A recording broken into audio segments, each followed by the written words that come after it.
Bonjour. Dans votre logiciel de messagerie Windows Live Mail, lorsque vous recevez un message avec une pièce jointe, celle-ci est indiquée par un trombone dans la colonne pièce jointe. Si la colonne pièce jointe n'est pas affichée, sur une en-tête de colonne, n'importe laquelle, faites un clic avec le bouton droit de la souris, puis cliquez sur colonne. À l'aide de l'ascenseur, faites défiler la liste des colonnes qu'on peut afficher ou masquer. Cochez la case pièce jointe, validée par OK. Par défaut, la colonne s'affiche à droite des autres colonnes.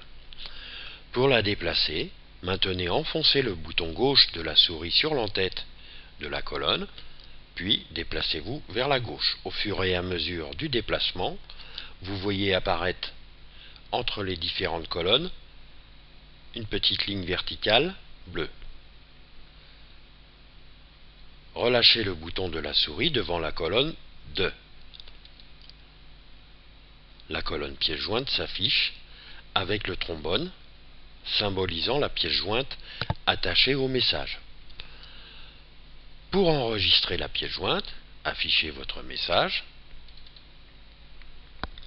Cliquez en haut à gauche sur le bouton rectangulaire bleu Windows Live Mail.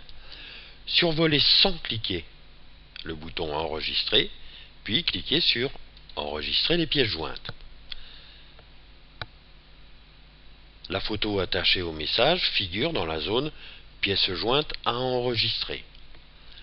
Cliquez sur le bouton parcourir pour sélectionner un dossier d'enregistrement. À l'aide de l'ascenseur, faites défiler la liste des dossiers qui s'affichent vers le bas ou vers le haut.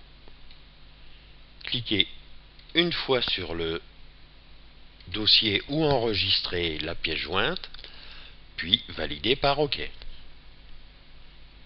Dans la même petite fenêtre, cliquez enfin sur le bouton enregistrer. La photo attachée au message vient d'être enregistrée dans le dossier que vous avez précédemment sélectionné. Le message n'ayant pas d'importance autre que la pièce jointe lui étant attachée, vous pouvez choisir de le supprimer. Ne vous reste plus qu'à afficher le contenu du dossier dans lequel vous venez d'enregistrer la pièce jointe pour la renommer, la modifier, recadrage, contraste, etc. Merci, à bientôt.